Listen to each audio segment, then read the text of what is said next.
I'm Jack Nichols and welcome to FSR World Title.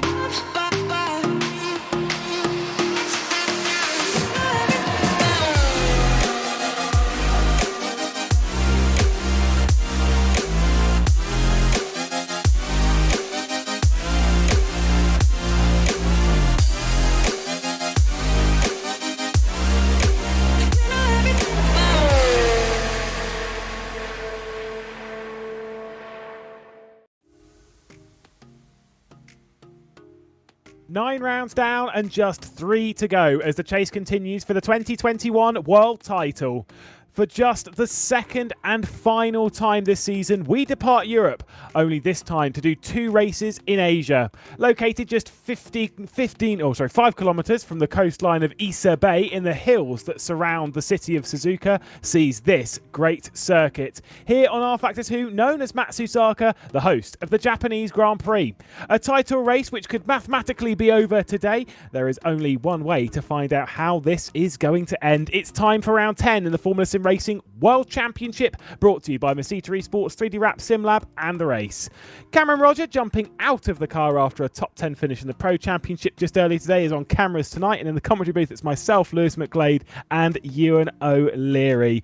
With the races left to go on the calendar, we have a title to decide. Jone Simoncic is in control, but for how much longer? Well, probably to the end of the season, in my opinion, given that he's done it before and it looks like he's going to do it again. He's not finished outside of the top 5 all year, and he's only been off the podium once. That says all that you really need to know about that array of numbers on your screen right now. Alex Siebel is 37 points adrift coming into today. Hoyer, then we got 47 back to Dennis Jordan, the final mathematical championship contender. And if he loses 3 points or more to Jone Simoncic today, then things are going to be looking pretty bad for him, and he's going to be out of the running. I think it is between Simoncic, Siebel and Hoyer, but even then, the Germans in giving chase are too far behind, in my opinion. Well, let's talk about qualifying, which will be coming up in just a moment. Let's talk about pole positions and their importance to going on to becoming the victor in the World Championship season that we've had so far. Of the poles we've had this season, I think it's all but 2 have been converted into a race victory. Does that mean that we get boring racing? Absolutely not. Although I will say, when it comes to pole position in the Japanese Grand Prix, I believe it is the last 2 times prior to this that pole position has gone on to win. 3 years ago it was Sandor Kallas who was on pole position, who ended up, I think, retiring from the race in the later stages, and whoever started second that day went on to go and win. I think it was Jone Simoncic as well. It's one of those circuits where starting up front is so crucial. Yeah, it is. It's very, very difficult to overtake around here. One of the most difficult circuits on the calendar, in my opinion, to just drive on your own. I think it is possibly one of the most difficult, up there with Imola, certainly. Or Zandvoort maybe as well. Azur's got to be up there. But yeah, one of the most difficult circuits to negotiate on your own, especially trying to work your way through other cars. But that doesn't mean there's going to be no overtaking at all, I would imagine, because especially when we get down towards the end of the race, things are going to get... people are going to get pretty impatient, let's put it that way, and they're going to want to make the moves. Of course, that championship adds that little edge of motivation for these guys to try and get in front. But yeah, as ever, as we've seen so far this season, qualifying is going to be very, very important, because very, very few times this season have we seen some not start on pole and actually win the race. I think only twice in the 9-race season so far. Title race as well in the team side of things is also pretty close. We didn't have those championship standings that came on screen. We only have the drivers ones at the moment ready for you. But Burst Simplexity eSports are leading the championship. That's Jone Simoncic and Michi Hoyer behind the wheel of those 2 cars. They're on 273 points, playing 228 to the rebranded Red Bull Racing eSports car. Of course, they were Evolution at the start of the season. We are in qualifying though, so a reminder, we only have 3 hot laps ready to complete over in this session, and we're on board with Colin Spork, who's impressed so much in the recent past, goes up onto the front row of the grid. Obviously, Dennis Jordan and Janis Brakshock, the only other 2 to set times so far. And Alex Siebel, Dennis Jordan's teammate, will look to join him on the front row. It was an impressive race from Red Bull Racing eSports last time out. Of course, they ended up crossing the line 1 and 2, and it was the second 1-2 of the season. Let's see if they can build on that. Yeah, absolutely. It'd be very impressive for them if they indeed can, and yeah, we'll have to see. Really, this is one of the guys who is going to try and dethrone them both. Michi Hoyer up into fourth place at the moment, and Jone Simoncic is going to do the same as well. Currently without a time, but Purple in the middle sector right now, going to be getting into the 26s, I'd imagine, probably in the 26.8s. Here over the line. He goes, no, he doesn't actually. Only half a tenth away from Alex Siebel, though. I will say, when it comes to the maths, and we'll go into the championship implications a little bit later on. I'm sure you can work out your maths. You're quite good at numbers. Always in endurance racing, you're always the one to work out how many laps to go when you disappear from air at whatever point it is, and then mostly get it wrong. Yeah, we're not going to talk about that. Never trust a commentator's maths. But I do believe that if Simoncic was to win this race, basically either Siebel or Hoyer needs to be on the podium for the championship to roll on to next round. Koloshai, who is behind the wheel of the Zancho SimSport, subbing in for Ibrahim Khan this weekend, just jumping in behind that beautiful liveried Zancho SimSport car, right, Ewan? I don't know how much up to speed he's going to be able to get in this, but obviously aiming to try and beat Danny Kish and just try and get involved in the fight that way. No allegiance to the team, more just driving around in the branding. Yeah, absolutely. He's a very, very accomplished driver. We've seen a lot from him in the past, and I think he's had a couple of races in the World Championship last season. I remember him being in here a couple of times and won Academy last year as well. So yeah, he's very good indeed. And of course, but you're right, he did get the call up quite late. Let's say only this weekend he was asked to drive for Ibrahim Khan. There he is, and yeah, we'll see if that hinders him a little bit. It's got to, really, because all of these guys, especially at the front, are going to be practicing for a very, very long time. In this one, probably most of the week they will have been practicing for this race, whereas Kolotsai's lost out on a lot of that. So we'll see where he gets up to in this one. 11th so far, and of course this is his first World Championship race with the new tyre rules as well. That's another element for him to get used to. Yeah, of course, he's been racing this car and these tyres, obviously not over this length, going in the Pro Championship, currently running in 5th in that season, and had a top 5 here just a little while ago, but, it's a race that can finish 9th, and so, read into that what you will. Zolcic down towards the line, currently the last car on the grid, but jumps up into the top 10 at present, with 3 and a bit minutes to go. Alex Siebel is topping the session from Jone Simoncic and Dennis Jordan, those three that were the 1, 2, 3 last time out at Japan. At Belgium. There we go. We'll get there in the end. They're obviously some of the strongest drivers on the grid. Jone Simoncic, though, realistically in this scenario, he's going to be as calm as ever. And if there's one thing that I'm concerned by, it's a calm Jone Simoncic, because when he's like that, he is just so in control. Yeah, he absolutely is. You don't want him calm, really. You want to agitate him a little bit and get in his way and make things not go his way by getting in front of him. And that's what we've seen people so unsuccessful in doing so far this season. That's why he's been able to finish on the podium so many times. So yeah, that is going to be a worry for them, for people like this man, Alex Siebel. But he's doing the best possible thing right now, which is setting some good qualifying times here. A 26.9 is very good indeed. And if he can get pole ahead of Simoncic here early on, then that is going to help him out massively. Over the line goes Robin Panzar as well. He goes up to 4th. That's a great qualifying from him, actually. We've not seen him up the order for a very, very long time. But let's not forget, he's really quite a good driver, even still. 4th place in 2019. He's had 4 podiums in FSR World Championship competition before, but he's really not hit those heights in the last couple of years. Well, let's talk about Red Bull Racing just a quick second as we see Mohamed Patel cross the line, qualifying on the hard compound tyre as his teammate Petr Berliak departs the final corner and is ready to escape back into pit lane and potentially go out for his final lap in the session. You see Jone Simoncic there has jumped up onto pole position for Burst, and a driver that's taken less wins this season than we would have expected, just 2 so far, both of which have come from pole position at the British Grand Prix and at the French Grand Prix when we did that fantastic race at the Circuit de la Sarthe. When it comes to Red Bull Racing, though, they've gotten stronger and stronger as the season's gone on. Of the last 4 races going into this, they've won 3 of them. Of course, at the United States, at Azure, and then last time out at Belgium. looking very, very strong. And I don't know if it'll boost them that much, but team manager Dennis Lind did take a win earlier today in British GT, so potentially in high spirits among the team, and looking to translate that and push forward as the day goes on.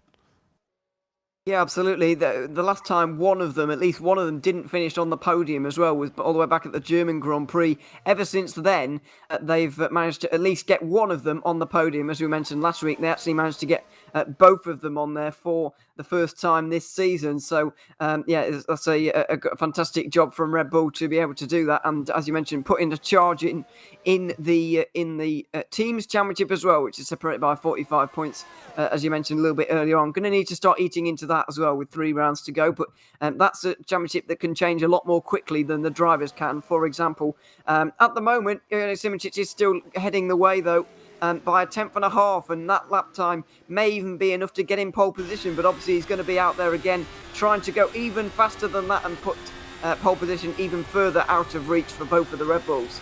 Well, let's take a look around the circuit then, and it is a brilliant circuit to go racing on. It's one that's really challenging, and you've got sections like this where it is open for overtaking in the race, coming through the first couple of corners and up into the S's sections, and plenty of side-by-side there today. Some ill-thought, some just hard racing up through the S's section that dips away from you here. I said it's quite hilly.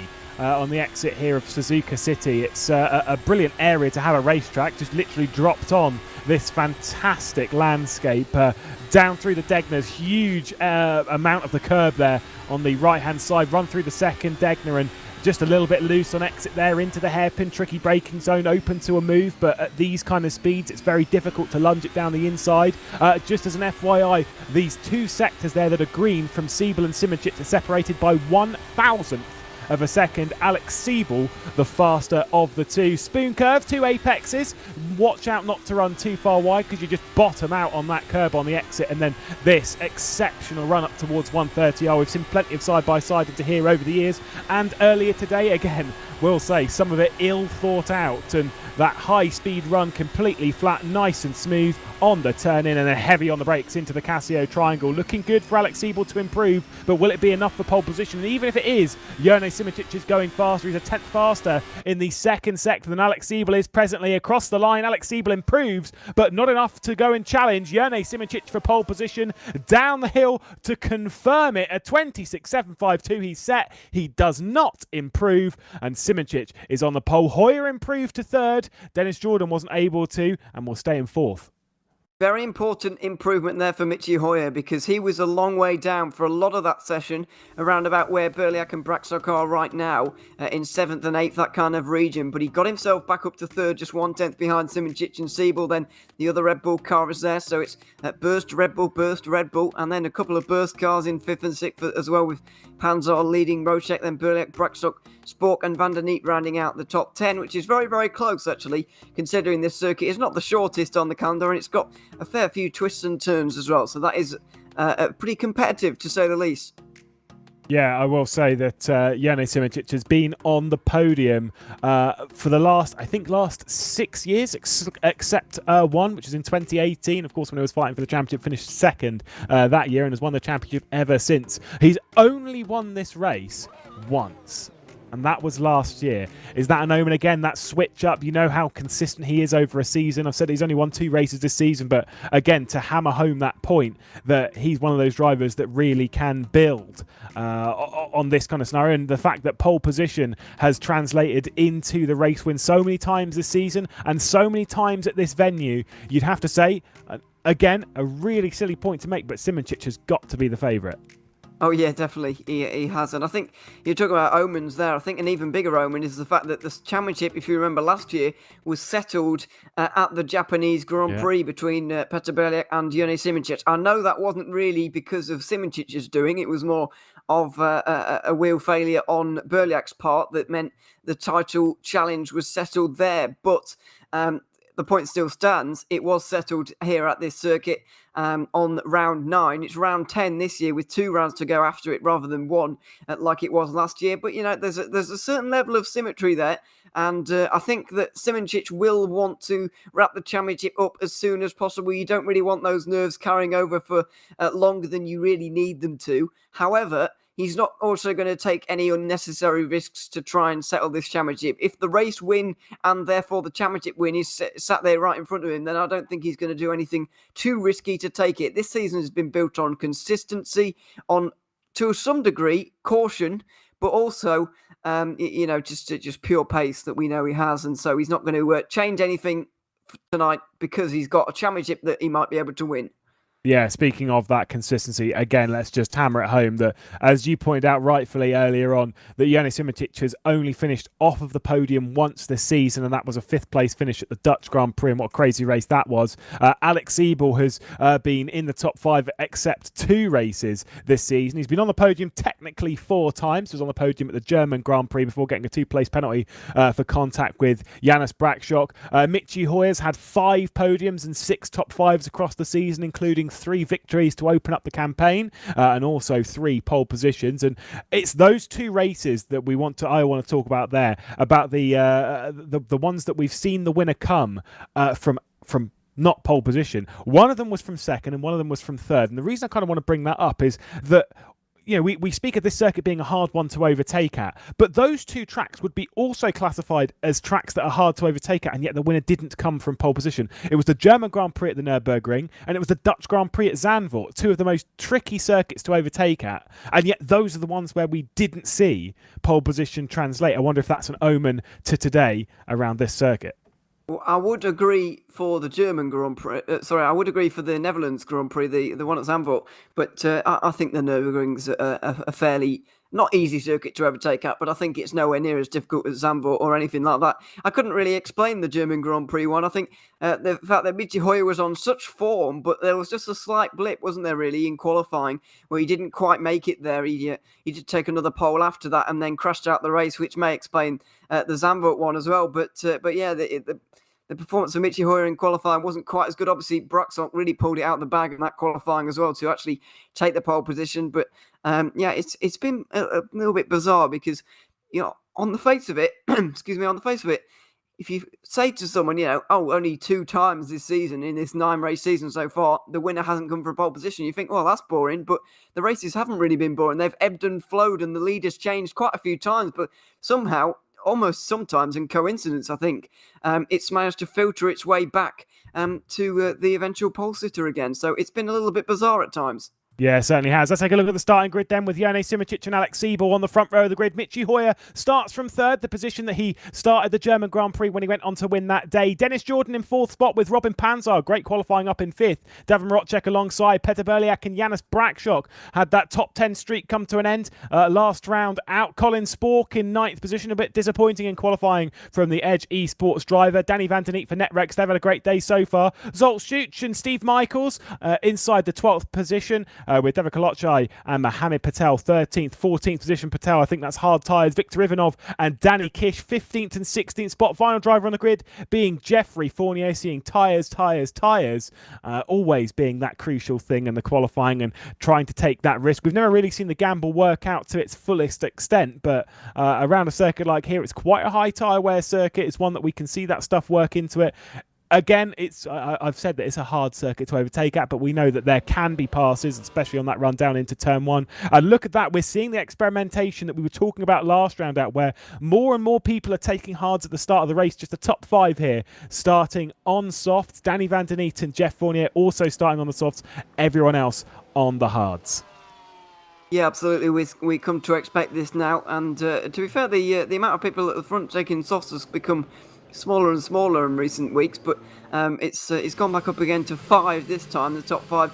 But I expect Simičić, Siebel and Hoyer to pretty much mirror each other in terms of the strategy here, going soft, hard in this race to get themselves to the end. I don't expect too much variation there, so we'll wait and see what happens between everyone. But it's everybody outside of the top 5 going to find it very difficult to actually win this race. I would imagine it looks like it's going to be between these top 3 because they're all fighting for a championship as well as the race win. As things stand, Simičić wouldn't wrap up the title with the order as it is right now, but you never know what can happen during the race. Obviously, Siebel needs to take points from Simičić, so does Hoyer, so they're both going to be very aggressive, but I don't think there's going to be too much variation in strategy between them. Patel, Ivanov and Kish all completing their tyre selection. Hards will be completed once they've started the race. They'll just need to come in and switch onto the softs at any point, and then their selection will be done. Of course, Simičić, we know, needs to do the same with Siebel, Hoyer, Jordan and Panzer. They've got to take two hard tyres over the running of the Japanese Grand Prix. 53 laps ahead of us and a championship to settle. It is Burst versus Red Bull racing on the front row of the grid and second as well. Michi Hoyer moving up into third in those final moments of the race, and this ominous run down the hill into turn one will be a crucial start. Second has had bad launches in all three races previous. Is it going to do so today? Jerne Simičić leads us down with Alex Siebel in tow. The Japanese Grand Prix is underway. There's already a crash in the background, and Simičić is leading clear with Dennis Jordan diving down to the inside of Michi Hoyer. There's contact on the apex curb of turn two as they're going up to the S's section trying to find their way through. Dennis Jordan doesn't find his path, and he will have to hang on to fourth. Tense racing. Robin Panzer, fifth position. Darren Rodger, sixth. Colin Sporks made some progress up into seventh with Janis Brakshock, and Petter Berliak switching up in eighth position in the background. Petter Berliak into that eighth spot on the run down the hill. Yeah, absolutely. Dennis Jordan and Michi Hoyer both knew how important it was to get in front of each other there. That's why they were so aggressive with each other, and Hoyer managed to prevail. I think Jordan may well try and help Siebel in any way that he can from this position, and I think getting in front of Hoyer would have done that, but not able to. The top six stay pretty much as they were. Behind, there's a few more positional changes. I'm afraid Koloksai's return to the World Championship hasn't lasted very long at all. I think he was the one who crashed without even making it to the start line for the first time. Yeah, I think there was some drama down in the background. Didn't quite catch it. Just saw a wheel going flying on that run down into, well, like you say, before even the start line, not even the run down into turn one. Not been a great start from Zancho Sim Sports of David Koloksai, neither with Danny Kish. 13th place for him. We're not going to do a Zancho rundown, don't panic. Jerne Simičić then leading the way from Alex Siebel, Michi Hoyer, Dennis Jordan, Robin Panzer, David Marocek. Burst have not looked stronger this season. First, third, fifth and sixth going very, very well indeed. And let's be honest, considering we know the partnership between that contingent, Alex Siebel and Dennis Jordan, at least in days prior, how strong that six are going right now. Let's take a look on board with what happened to David Koloksai on the race start. A little bit of a stall there on the grid, and I think he's just going to get run over here on the run down, even to the line. Yeah, no movement, and bang.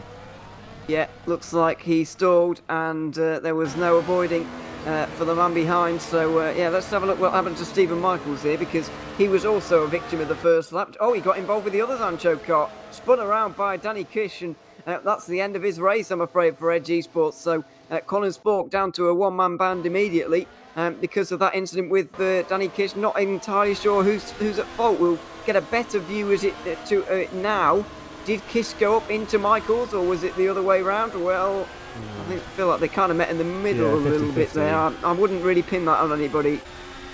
I will say Viktor Ivanov, I believe, was the driver that smashed into the rear. I did wonder if it was a Netrex that hit the rear end of Koloksai on the start finish there, and that's what's caused Ivanov into the pit lane already. And so he's completed his hard tyres, so he can do soft to the end, but it does nothing when you're that far down the order. Second lap completed, Simičić leading, and Alex Siebel senses that if he has any aspirations of the title this year, he needs to make this move and needs to make it pretty soon. But it's a tricky circuit, and straight line speed. I've always said this with Suzuka, is that as much as you've got all this SS section and stuff, you actually want to set up your car to be a bullet in a straight line, because the run from the Casio Triangle down into turn one is damn long, and we saw quite a lot, particularly I think it was the ground effect cars earlier in the day, that they were so fast in a straight line that the moment that anyone would get behind them and then pull out in the slipstream, they'd literally just hit this brick wall of air, and there was no way for them to make a move. Well, the straight down from Spoon to the Casio Triangle itself is quite large as well. So you're right, and this is a long flat out section from the hairpin all the way to Spoon Curve. So yeah, you're right. There's a lot of sections of this racetrack where Spoon Curve is where straight line speed is very, very important, and obviously to be able to make your way through traffic as well, which I'm sure all of these guys are going to experience at some point throughout the day. It's pretty balancing on a knife's edge really with the setups around here. But we won't really have many answers just for the moment. We're in this holding pattern where people are quite happy to just sit where they are at the moment, especially in this soft tyre group in the top 5. They want to try and run away from the rest as an early strategy ploy from Dennis Jordan with 50 laps to go, coming into the pit lane already. Interesting. Very, very interesting. Trying to go counter to everyone else and trying to experiment with something. Although it's a run, yeah, it's a drive-through penalty for potentially jumping the start. We'd need to take another look at that. And wow, that is certainly not how you'd want to start your Japanese Grand Prix. That's a hard comeback. Just also coming back there, Danny Kish definitely having a bit of a moment coming out of turn 2. Let's take a look at this start from Dennis Jordan. Lights are on. He's crawling. Yeah, he would have called too far out of his box, I reckon. Yeah, it was just rolling ever so slightly while he was revving the engine to get ready there, and that's enough for a drive-through. So I guess what he actually gained is probably not as much as he just served with the drive-through, but the rules are the rules, and you have to serve a drive-through if you jump start, and that's exactly what Jordan has done. So any strategic cards that Siebel could have played now, or Red Bull could have played with Jordan's car, are completely out of the window, because the German up front finds himself in a sea of Burst eSport cars. 4 of the top 5 are Burst eSport cars, which is exceptionally difficult for him to fight them all off, since he's completely on his own there.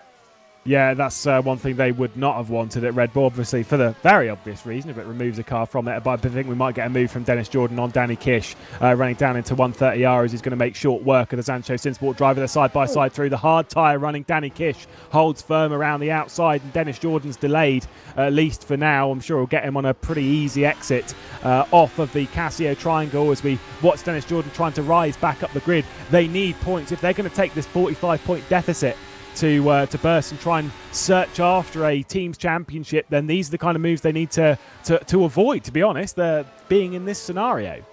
Yeah, they really could have done without this drive-through. It's going to cost them a lot of points. I'm not entirely sure where Jordan is going to end up in this race. He is going to score points, I would say, in this race, but how many of them? I wouldn't say double figures, probably. I don't think he'll reach the top 5, so that's really damaging, especially when your closest rivals, are first and third, with the very real possibility that they could end up 1-2 here today, because they're both right up there. So we'll wait and see what happens between those guys up front, but certainly not ideal for Red Bull in the Teams Championship, or indeed for Siebel, who's trying to win the Drivers' Championship. Yeah, we saw a mistake on strategy from Jene Simoncic last round when he did that 4-stop random weird thing. We also saw mistakes from I'm pretty sure we saw mistakes from Dennis Jordan and Alex Siebel in the Formula Pro the day after. Obviously, those both rounds happening at Spa. I will say, when it comes to the Formula Series that rFactor 2 are running, there was one driver who really impressed in Formula Challenge and driving for a different team, and that was Colin Spork, who's in 6th spot now, keeping Peter Berliak at bay, the 2015 world champion. And Spork driving for Team Redline.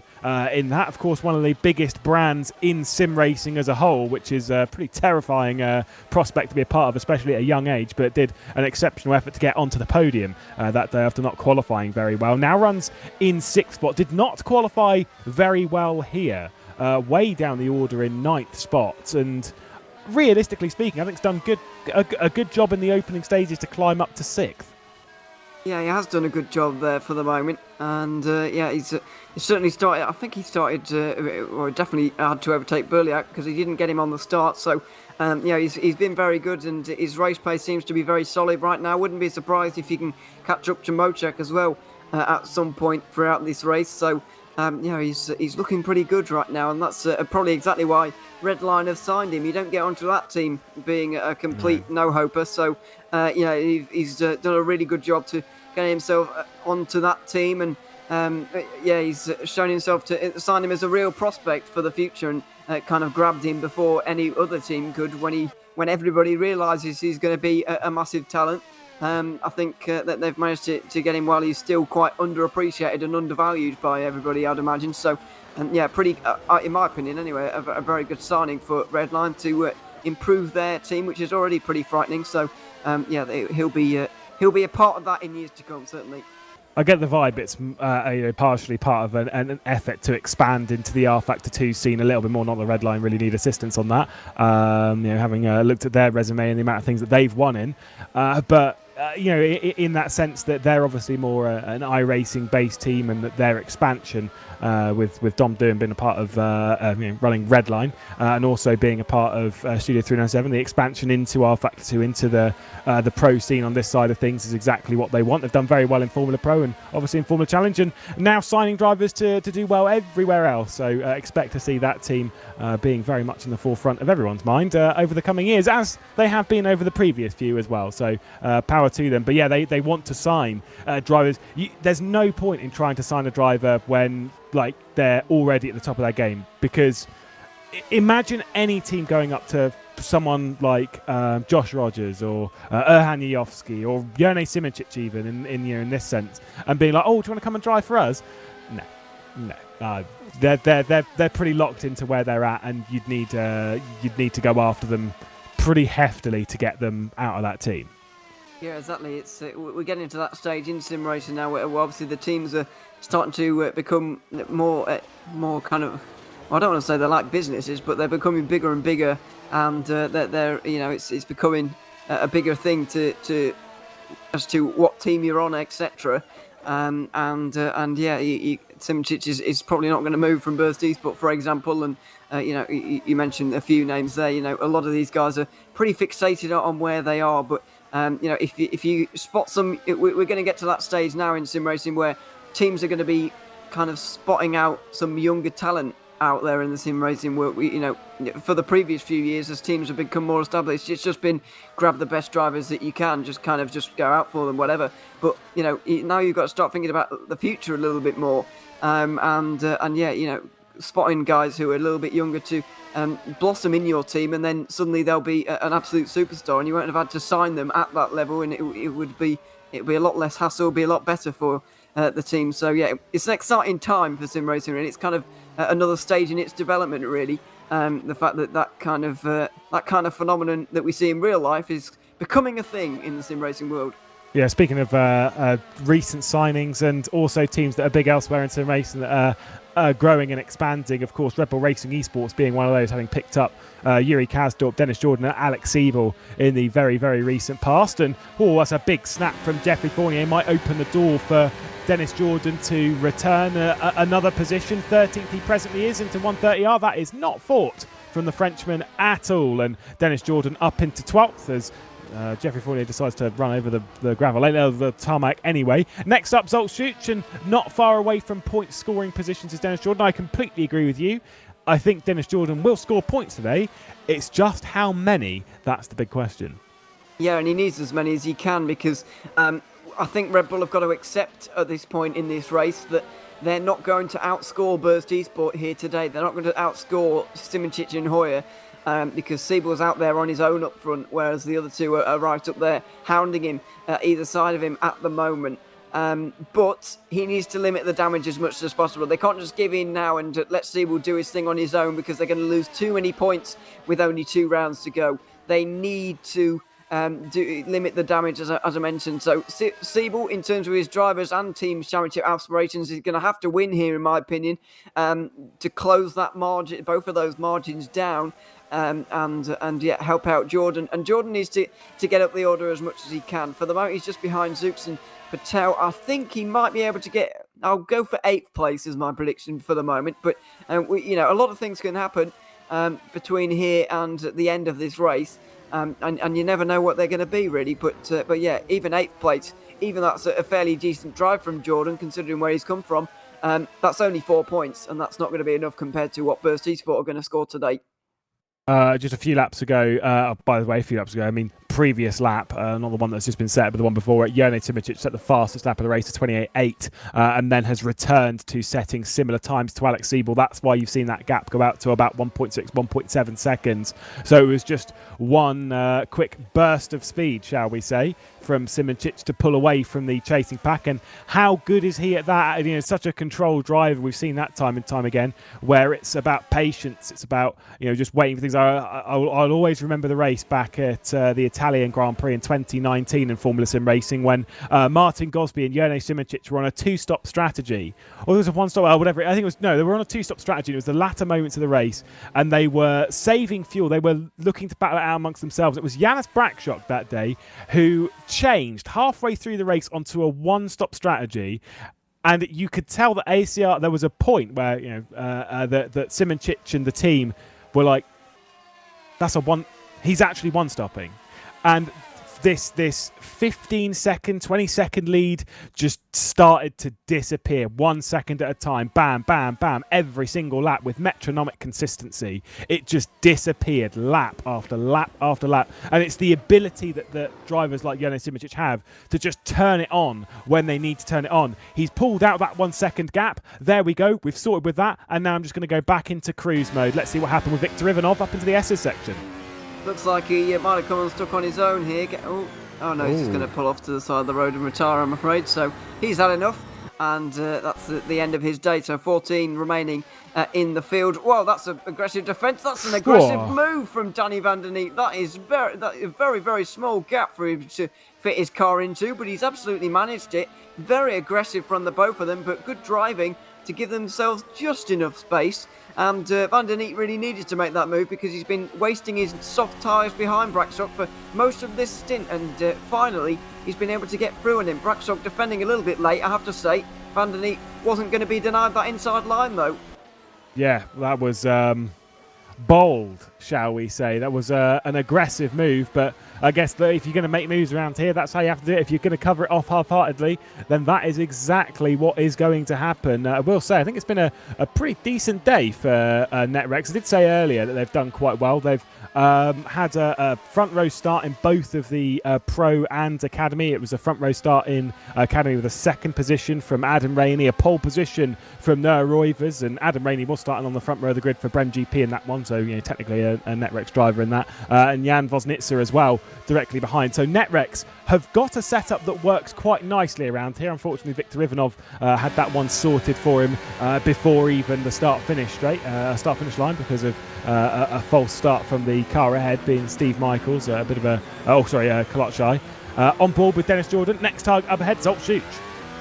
Yeah, he is indeed, and you get the feeling that he's going to be picked off pretty easily right now as we go down the pit straight. Zux hangs it to the road, but Jordan's probably going to be able to get around him without even trying here. He was just given the racing line basically there, and he's been able to take it into turn one again inside the top 10 because Brakshock just come into the pit lane. Bit of an early stop, a few laps shorter on this stint than we would expect. 15 laps is what we're expecting, maybe 16 if somebody's been doing some fuel saving. But 15 laps for the most part. A little bit early from Brakshock, maybe hoping for an undercut. Yeah, it does feel like an interesting strategy. I was going to wonder if that was going to be a four-stop, and that's exactly what broadcast director Cam Rodger has sort of said that it smells like. We've seen the switch between 4 and 3 and 4 stops across the season. 3 stops been, for the most part, the preferable strategy.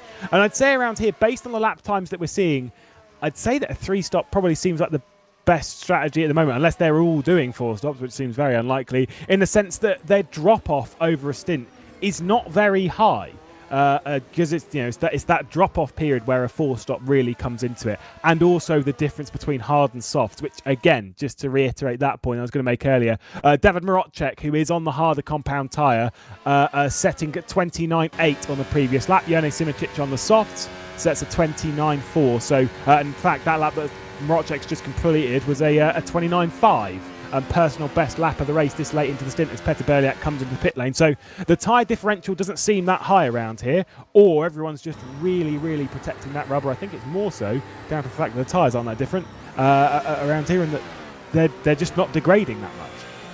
Well, yeah, we're also starting to get late into the stint, so I guess the soft tyres are going to be wearing out to a degree at this point. Marocek's certainly doing the best of those on the hard tyres.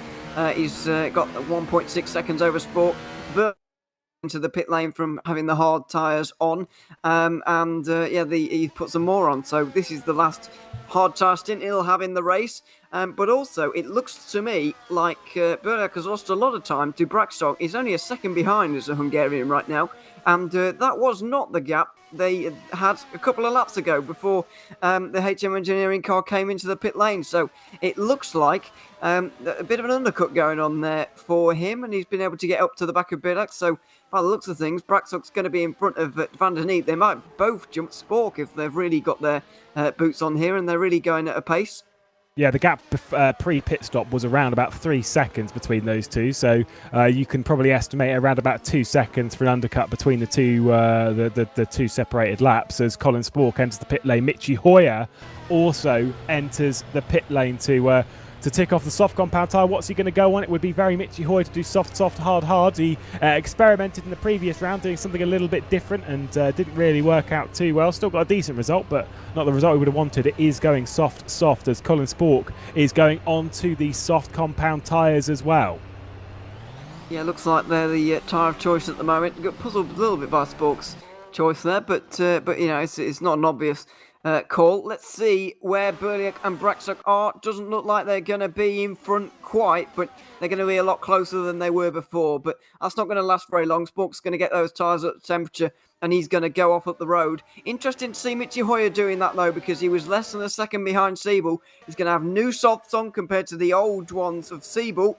And, yeah, you get the feeling it might well be a burst eSport 1-2 in a couple of laps. Depends what Siebel does here. So Jone Simičić is pulling out even further. It's up to 2.3 seconds. The Slovenian world champions lead at present, and you'd suspect he'll push this out as far as possible because somehow he's been setting all these lap times and fuel saving. He's probably going to be in this lap. Let's take our look as he runs down the hill. Nope, not bailing into pit lane this time. Alex Siebel also not deciding that this was the lap to come into pit lane, and that says to me that Michi Hoyer probably will jump them. A 1 lap difference, maybe not. 2? Oh, yeah, you're kind of pushing it there. Devon Rodger into the pit lane, and speaking of pushing it, how close was he to that barrier? Yeah, it was. It is a slightly awkward pit entry around here because you are braking while turning, and it's quite narrow as well. So very, very tricky indeed. Let's see what tyres Motec goes for. Another set of hards to get him to roughly the halfway stage in this race, and then he'll be using softs all the way to the end then. Hoyer easily through, but we already knew he was going to. What about Spork and Berliak and Braxock as well, who's made a mistake and dropped a long way back? Because they're the real interesting ones. Spork a fair way behind, actually, nearly 3 seconds, so not able to gain nearly enough time to actually get in front of Mrocek. Well, we're focused on Petr Berliak, who's got plenty of clean air ahead to catch the Colin Spork's tyre difference. Would suggest that Spork's going to pull away, so we'll ignore that one. Janis Braxock, who's currently on our screen, coming through Dunlop down towards Degnas. Is there going to be a mistake here and potentially a run off the road? Yes, there is. Oh, that's a big one as well. Whoa! And is he going to hit the barrier? No, he avoids it. Remember, that was a terrible rejoin, though. That's a 0 out of 10 as Mohammed Patel for BS Williams comes through the middle of shot. I distinctly remember Bruno House having a bit of a moment running down through Degna. I'm pretty sure it was in the 2014 season because they were running it with DRS open at one point and he came through Degna 1. I'm not sure if it was DRS open at that point because I don't know if it was in quali or not. Had an enormous wreck, probably one of the fastest that I've seen because he just came on and the rear end just let go on the apex of Degna 1. Had an enormous crash. Still won the championship that year, mind. Jone Simičić, Alex Siebel, Robin Panzer, Danny Van der Neat, Dennis Jordan, all into the pit lane. I'm sure Jeff Fournier will join them. Where is Michi Hoyer going to come out in comparison? Yeah, we'll have to see. He's going down the pit lane right now. It looks like Siebel's going to be gobbled up easily. And Michi Hoyer is not all that far behind Jone Simičić. So there may be a race on between those two. However, Siebel's pit stop and just wasn't great, was it really? Look at Panzer and how close he is. He's nearly 5 seconds behind Michi Hoyer. That is a big margin. Yeah, that is big. Now, this is the thing, right? We've spoken about Siebel and the championship hunt. We've spoken about that with Hoyer. It's also in the same kind of boat. He wants to win the championship. Hoyer's desperate to win the championship. Started off the season with 3 wins, and just because those two are fighting for the are in the same team does not mean that Hoyer is not going to race Simičić here. There will be no team orders in that camp. They will just race it out as hard as possible. They are going for the title, and you know, I'm sure Hoyer just wants to race this one down to the final race of the season. If we can get a title race into that last race, they will come out of it as happy drivers. Yeah, absolutely. It's going to be difficult for them to do that. I can't help but imagine because you say there's going to be no team orders and they're going to fight it out. I don't think Hoyer's going to have the chance to fight it out. Certainly not in this stint, because Simincic's pace right now is just frightening. It was in the first stint, and it's looking the same in the second. So we can talk about strategy all day long, really, but when you've got the pace that Ewan Simincic does, then all that pales into insignificance somewhat. Siebel did a full stop on that one, by the way, so a couple seconds longer than Simincic and Hoyer, but Panzar was 4 seconds quicker than Siebel in the pit stops on that occasion, so he's going to be, clearly not going that far on this stint, because he's not going to have the fuel to do so. If you think about 15 lap stints around here, then you kind of got a spare 7 laps somewhere that you're not really using of fuel, so maybe Panzar has decided to use at least some of that margin right now. Yeah, let's see what they can kind of do. This is the thing is with strategy in FSR this season. As Zoltstuch has a bit of a moment at Spoon. You brought up that pole position translates to race victory. Yada yada yada. We've been over that point ad nauseum as Dennis Jordan's trying to get back inside the top 10 post pit stop. But the races have been interesting this season. They've been open on strategy. They've been more of a game of numbers, of balance, of consistency, and of pit stop time and reducing as much as possible time in the pit lane, and or to be honest, increasing it if you're going to do a full stop, and that sometimes still works. Denis Simincic started to pull away from Michi Hoyer, and yeah, that gap being so large is because Siebel's stop was longer, and he's also ticking off one of the hard compound tyres already, is Alex Siebel. So Denis Simincic and Hoyer's next stints will be on hard compound tyres. I would assume they'll do hard from this point to the checkered flag, which, based on the early point in the season, is the preferable strategy. Jordan's going to try and make a move on Brackshock, probably down into T1. It looks like it, although he might be close enough into the Casio triangle. See if it's a dive. No, not quite. He's on the hard tyres, as is Brackshock in front, and Danny van der Neet as well, who's in 9th place just up the road. You can see going round the final corner and across the start-finish straight right now. Jordan's run through that chicane. Wasn't the best, though, but the slipstream is fairly large into turn 1. He's going to get through easily. I think Brackshock realised that that battle wasn't really worth fighting at this stage in the race, so Jordan gets through fairly easily in the end, and he should be up to 9th in a few laps' time as well. Yeah, let's see how far Dennis Jordan can progress. It's one of the main storylines of the race. Anyone just jumping in now, understanding that Dennis Jordan is a little bit further down the order, courtesy of a jump start. Not necessarily going too early, more so that the run down into turn 1 is a steep hill. If you kind of don't realise how steep that hill is down, if you go into the pit lane and you try and drive closest to the garage, you go step, step, step, step, step. It is very, very steep here at Matsusaka, and just as he was trying to get that start ready, the car's rolling, and yeah, just let go on the start, and away you go. A little bit too sharp on the roll, and it counted as a jump start, is what it is. 2 BS Williams teammates, Petr Berliak and Mohamed Patel, quite close, 7th and 8th position. Is this going to be hard fought between the two of them, considering that Berliak's on the hard tyres, Mohamed Patel's on the softs?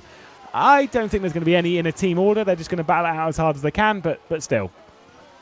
Yeah, I don't think there's going to be too much fight here, really. They're on a different strategy. Maybe later on, when they reconverge, then there's going to be a fight. But for now, I think they're running their own race, and they need to kind of just deal with each other, and Berliak needs to let Patel by if indeed he does make a challenge here. But they found themselves in an awkward position here, both of the BS Williams cars, because they're not quite quick enough to be with the top 6, like the likes of the Burst Esport guys and Siebel and Spork, but they're a little bit too fast for those guys behind. So they're kind of in a world of their own, about 5 seconds either side of them right now, and I can only imagine those gaps are going to get bigger throughout the race. The one thing they will be worrying about, though, is Dennis Jordan, because he's going to be closing up on them before they know it, really. Once he's got through on Danny van der Neet anyway. So, maybe 7th is on the agenda for Dennis Jordan here today, but anything more than that is going to be a tough ask, because he is, a long way from 6th. Yeah, also Dennis Jordan's on the hard compound tyre at present, so once he does get through, you'd assume that Mohamed Patel's soft running BS Williams is going to be a bit harder to catch. Depends on whether he can get by Petr Berliak or not. They're quite close going into 130R and down into the Casio triangle. It would be the run down into T1 to suggest whether there will be a switch between the two teammates, but they are going to be racing hard. It's very, very close for 7th spot as we catch that running down the hill. A little bit of a snap of oversteer from Petr Berliak, and you can see there they are definitely racing. Pulls it over into the middle of the road, sort of laying it fairly indecisive is Berliak, and that run through turn 1. Mohamed Patel's just not close enough. They were so close off of the triangle, but the grip from Mohamed Patel's softs just not enough to catch and to accelerate as fast as Berliak. Probably protecting them a little bit at the point. And to be fair, Patel's had a good rise up the order, just getting held back by his teammate at the moment. Yeah, he is, which is why I would probably be letting him through if I was Berliak, but you can see why he's not at the moment.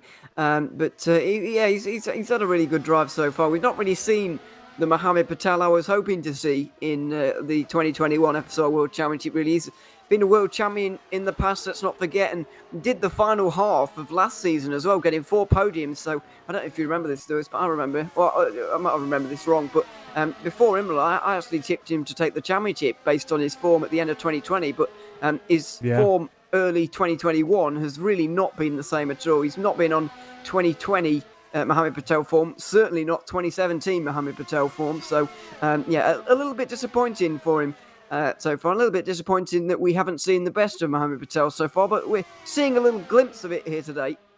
Yeah, reminder as to what happened with Mohamed Patel, that form at the end of last season. The final 5 races, he jumped in the latter moments of the season and did genuinely a fantastic effort for HME Red, winning the final race this season, being on the podium in 3 other races, so 4 from 5 standing on the podium. It was a fantastic effort from Patel.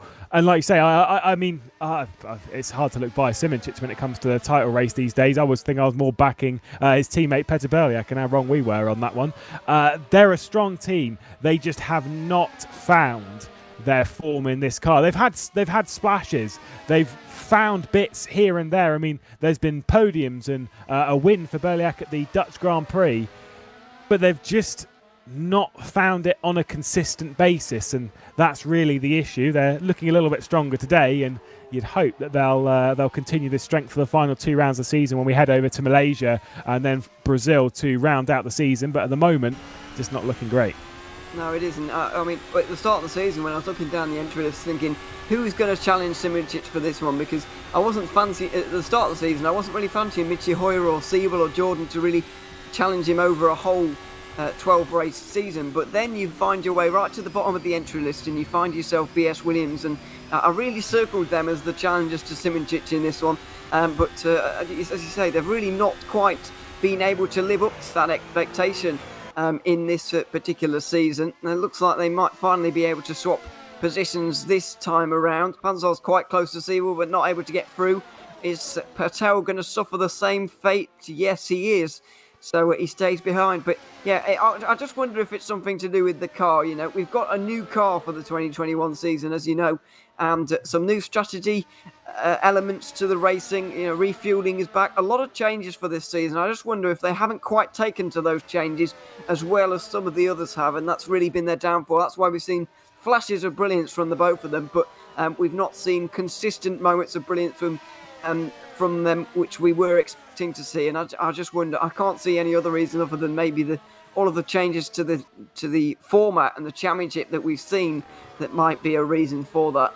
Danny Van Den Eyck keeping Dennis Jordan at bay at present, and Jordan's suffering with the same issue that Patel is. Once they depart the Casio triangle, there's just no real way through. The slipstream's not great enough to pull him alongside. As much as it's a long run, when you're coming off of a traction point like that, if you're not close, you're going to drop back. And that initial, the accordion effect off of the Casio triangle is just basically splitting them apart at that point. And obviously they come back together on the run down into turn 1, but then again it splits apart once again. And for Dennis Jordan, this is going to be very, very frustrating for his hopes for more points paying positions. Robin Panzar's actually struggling with the same kind of thing on the back of Alex Siebel, which, let's give him a shout out, doing absolutely fantastically here at the Japanese Grand Prix, up in 4th and contending for podium positions with Colin Spork as well on the rear end of Davin Rodger. We look back from Danny van der Neet to see if there's going to be a move from Dennis Jordan, but again, I don't think it's close enough, and it certainly isn't between Berliak and Patel. And Spork, I think, might be the next one. We've got a lot of these two-car duels all kind of doing the same thing. There's just no moves happening right now. Yeah, not really. There's a lot of nose to tail, but yeah, there's 4 two-car battles actually happening. So Siebel, Panzar and Mroczek, Spork, Berliak, Patel and Van der Neet and Jordan are all fighting it out, although not actually attempting any overtakes for the moment, just happy to sit where they are with the 30 laps to go at the line. But yeah, it has been a really impressive race from Robin Panzar here today. As I mentioned, we've not seen the best of him for a very, very long time. Only scored 8 points last year despite starting all of the races. Yeah, only scoring 8 points is really below par for what we expect from the Swedish driver. Last time he got a podium was the 2019 USA Grand Prix, which is coming up on 2 years away now. Yeah. That was when he got his 4th podium, and he would love a 5th one, of course, in the World Championship. So this seems as good a time as any, and as good a time as he has had in a long time. Maybe as good chances he may have in a long time as well to actually make this one work. So we'll see if he takes this opportunity. As his teammate Davin Mroczek comes into the pit lane. Yeah, of course, Sinicic, Hoyer and Panzar were all teammates. I think Mroczek as well, all teammates for ACR back in that time. It was an interesting Grand Prix, that one. Nearly won. Oh, by the way, Dennis Jordan's going for a move on Danny van der Neet down at turn 1. It's close, but not quite enough. He was as close as he had been, but just wasn't there, just not able to swing it around the outside, a little bit too far back. I was more expecting that one to actually be the move. But either way, back to my point that Robin Panzar in that US Grand Prix of 2019 was very much in contention for the race. Oh, that's a big moment from Jordan.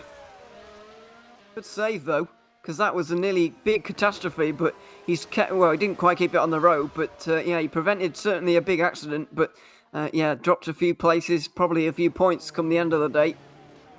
Yeah, that's it's going from bad to worse. Obviously, he's in a frustrated position right now and is trying to find any way up the order. And yeah, when you get to that point, the red mist comes over, you get frustrated, you try and go for something that's a little bit too much, you're pushing the car way past its limit, you're pushing yourself past your own limit. I mean, we saw that earlier in the day with a poor start from Adam Rainey in the Academy Championship, and had to work his way up the order, and there was a couple of incidents on the way up, and some of that is just the red mist. This looks good from Robin Panzar. Again, though, the straight line speed of that Red Bull just looks good enough as we're seeing issues here from Davin Rodger and Jeff Fournier. Davin Rodger fresh out of the pit lane, looking to swing around the outside of 130R. The Frenchman, though, is fighting him hard. Yeah, fighting him very hard indeed. Just defending even into the chicane. Mroczek's going to be absolutely livid about this because he pitted as early as he possibly can on a free stop strategy to try and get on those soft tyres and then undercut those in front. There's a bit of contact between himself and Fournier again around the outside through turn 1. This is going to be brave for Mroczek, and oh dearie me, off the road into the barriers, and you suspect that is the end of his race. He's going to be absolutely furious with Jeffrey Fournier, and I imagine Fournier is not going to be too pleased with how Mroczek tried to go through on him either. I mean, this is, you know, the unstoppable force, immovable object, etc., etc. They're two drivers that are racing hard, and we're on board with Fournier here, turning in. I mean, kind of hitting the apex. It's very hard to tell. At least from where I saw it from an off-board point of view, it's kind of hard to tell from actually his on-board of all places. It does look like Fournier's taking too much speed, but the map trajectory from Mroczek does look pretty not great. Let's go with that, shall we? The two come together, the two have an incident, and Mroczek's out of the race.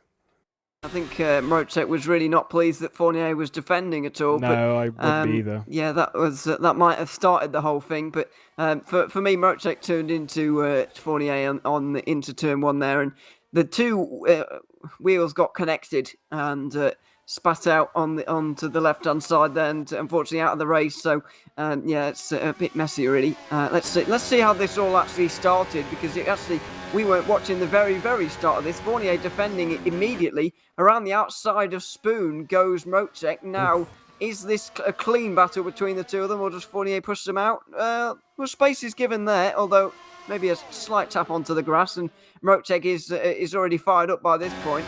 You can see, and a bit of a squeeze there as well. Fine margins, and then obviously we've seen the rest with Fournier defending, and then Roceg into turn one. So yeah, that battle went on for quite a long time actually. But yeah, you could see Roceg was really not pleased with how it was going. It was a bit of a touring car battle there. I mean, I would agree. It obviously happens at such high speed into turn one there. And I'm not going to be the whole person of, oh, well, you know, he's got the corner or whatever, because I think that stuff's all total rubbish. But, you know, we're going to dig ourselves into a big hole there. Give room. If a car's there, you've got to give room. And for me, I'd be more inclined to agree with you that Roceg turned in a little bit there, and it happens at such high speed, and the contact was so aggressive between, like, the reaction front was so aggressive that there's not really much you could do. We were wondering if Michi Hoyer was going to be short stopping. It was a bit of a shorter time in the pit lane when it comes to his fuel stop. Into the pit lane on lap 26. Same with Robin Panzar as well. So Siebel's going to retake second position, and Jone Simoncic, look at the size of that lead, 15 seconds over the German. Yeah, not quite representative totally, but no, it is still a big margin. Oh, Berliak, big slide, trying to get through on Fournier now. So things are getting more aggressive further back in the field. It looks like Berliak's going to have this one, though. He gets a good run around the outside line. Bit of a sharp cut in there from Fournier, who heads now down to the inside line. They both get past Van der Neep, but what's going to happen here into turn one? This is where Berliak's championship ended 1 year ago, but that's how you do it, right round the outside, clean as you like, and that was a pretty good move. Yeah, I mean, you'll see that Berliak gave a lot of room there, expecting the front end of Fournier not to grab. And you can also tell that Fournier was a little bit more cautious on speed taken into turn one. So a lot of room given from the pair of them, but proving that you can go side by side through turn one as long as you give about a kilometre of room. Berliak, though, up into ninth position. Hard racing between them. And Fournier is just, he's not out here trying to score. Obviously, he is trying to score points in that sense, but you know, he's out here just to have a bit of fun, having a bit of enjoyment from his racing. A driver that's been on the podium in the Formula SimRacing World Championship and has won a great deal of races across SimRacing at fairly high category. And here this season has been, well, how do you want to put it? Not great for Epic Racing this season, the Formula SimRacing World Championship. Their qualifying record's not ideal, and their race record is in the same sort of vein. Colin Spork, Mohammed Patel into the pit lane. Yeah, absolutely. They've only scored 1 point so far this season, I'm afraid. Jeffrey Fournier, Ricardo Costa and David Yunt couldn't score any points either when he joined for the Le Mans race. So, yeah, it's not been a good season at all, though Jeff Fournier was the man to get that point at the Azur Grand Prix. But let's see where Patel is in relation to his teammate. It looks like Berliak's actually got in front once again, so Patel might be stuck behind for a further amount of time. Fournier, he thought about a dive into turn two, but actually just got on the curb on the outside line, just got a bit of a slide. Yeah, you can go side by side through turn one, and indeed through the S's here, but the track's actually quite narrow anyway. These cars are fairly wide. Obviously, they don't take wheel-to-wheel contact very well, obviously, because they're open-wheel cars. And, you know, it's really like threading the eye of a needle, so it is very, very tricky to go side by side through turn one. But as we've already demonstrated, it can certainly be done. It can be. It just takes respect and space. Because the thing is, in these kind of cars, as Simoncic enters the pit lane from the lead of the race, I'd assume that Alex Siebel will also join him on that run into pit lane. Where's Michi Hoyer going to come out in comparison? Alex Siebel does indeed come down into the pit lane for his second stop of the race. Second stop for both of them. Alex Siebel has just completed his stint on the hard compound tyre. He's got one more hard compound tyre to do. Jone Simoncic will be out onto the hards and will do hard to the end of the race. Michi Hoyer is also doing hard to the end of the race, and Simoncic is out easily into the lead of the Japanese Grand Prix, holding strong and holding firm at the front end. Danny Kish also into the pit lane. It's a busy time for pit lane, but obviously that's what we'd expect. Dennis Jordan awaiting another pit stop. Yeah, he is. He's just running this one a little bit longer as Siebel goes out in what will become third place. He's jumped Panzar by quite a margin there, though, because Panzar had quite a short first pit stop. I'd imagine Siebel is making up for some of that lost time. In this pit stop now, he's a good 8-9 seconds behind Hoyer, though, and he's got a fair margin to Panzar behind. So there may be a fight coming on between Siebel and Panzar because of those soft tyres on the Burst T-Sport car behind. But yeah, for now, there's quite a big gap between those up front. Yeah, indeed. Of course, Panzer was on the hard compound on the previous stint, so he's ticked off one of his. So he is again hooked into a 3-stop strategy, as what the expectation would be. Siebel ran hard on the previous stint, hards on the current stint, so he's ticking off both of his hard tyre stints in the middle of this race, and will try and attack on the softs in the latter stage. Over halfway through the race, Jone Simičić has been in control of the entirety of the Japanese Grand Prix. Hoyer's made good progress up into second position. Dennis Jordan yet to make his second pit stop. Of course, a drive through early in the race, and has just sort of flown a bit under the radar. We've got some good moves from him, but still Jordan is continuing to stay out in third spot. But again, we are awaiting that pit stop at some point very, very shortly indeed. Yeah, we are indeed. It's lap 30 this time. I'm actually surprised Jordan didn't come in that time. Yeah, same. Oh no, actually, this is lap 30. So I was thinking if last lap was lap 30, but obviously not. This one's lap 30. I would expect him in this time, so that makes a little bit more sense.